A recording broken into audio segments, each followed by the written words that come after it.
अल्लाहु अकबर।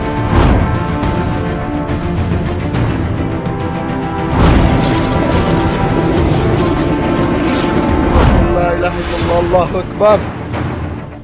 अपने नागरिकों के कत्ल का, 11 पुलिस वालों की मौत का, आतंकी हमलों का, इंसानियत पर जिहाद का, सब का बदला ले लिया ईरान ने। 16 जनवरी की सर्द रात में पाकिस्तान के बलूचिस्तान का आसमान मिसाइल और ड्रोन की गर्जना से थर्रा उठा। बलूचिस्तान प्रांत के कोह सब्ज इलाके में जैश अल असद के आतंकी ठिकाने धुआं धुआं हो गए। बलूचिस्तान का जो इलाका आतंकियों की पनाहगाह बन चुका था, मिसाइलों के हमले से साफ हो गया। पाकिस्तानी मीडिया कह रही है कि हमला मस्जिद पर हुआ। ईरान कह रहा है कि टारगेट आतंकी थे, मस्जिद बीच में आ गई।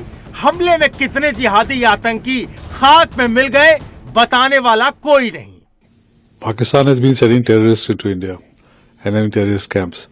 Afghanistan has accused Pakistan for supporting the Taliban for 20 years. The Quetta Shura was very much in Pakistan. And now Iran.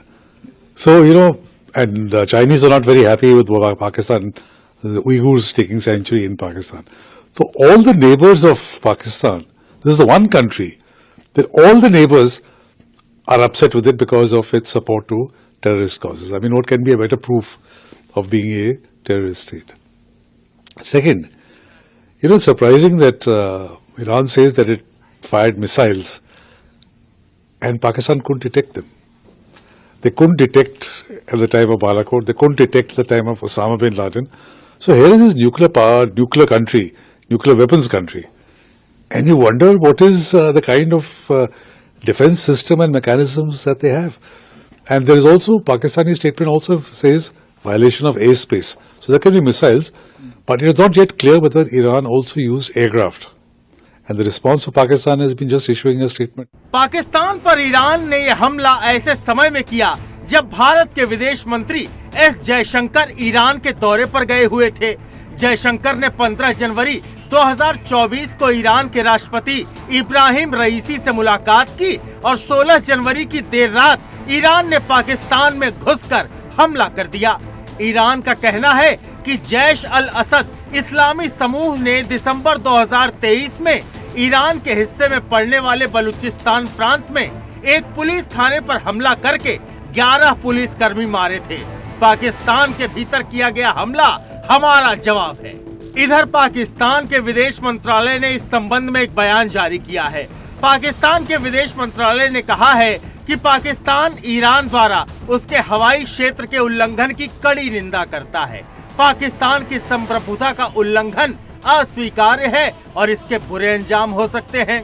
ये सबसे अधिक चिंता की बात है कि ईरान ने ये तब किया जब पाकिस्तान और उसके बीच बातचीत के कई चैनल मौजूद हैं, लेकिन पाकिस्तान को कई मौके दिए ईरान ने। दावोस में ईरान के विदेश मंत्री आमुर अब्दुल्लान और पाकिस्तान के कार्यवाहक प्रधानमंत्री अनवारुल हक मिले भी। तय हुआ था कि आतंक को रोको, लेकिन डिप्लोमेटिक चुनौतियों पर हर बातचीत नाकाम हुई। कई बार पाक को चेतावनी दी और आखिरकार अपनी हिफाजत के लिए ईरान को मिलिट्री एक्शन लेना पड़ा। दरअसल इस लड़ाई की जड़ में शिया सुन्नी है।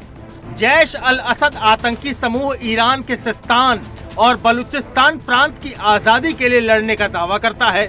यह सुन्नी इस्लामी आतंकी समूह है, जबकि ईरान शिया बहुल राष्ट्र है। 2012 में बनाया गया यह आतंकी समूह शुरू से ही ईरान के भीतर हमला करता रहा। इसका निशाना ईरान के वो शहर होते हैं जिनकी सीमा पाकिस्तान से लगती है।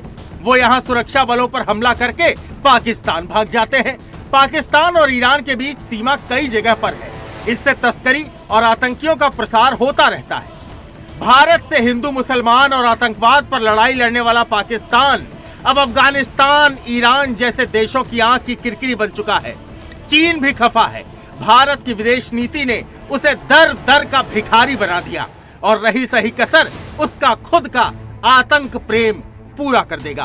Bureau report, Sudarshan news. अल्लाहु अकबर, हस्बुनल्लाहु व निअमल वकील, अल्लाहु अकबर।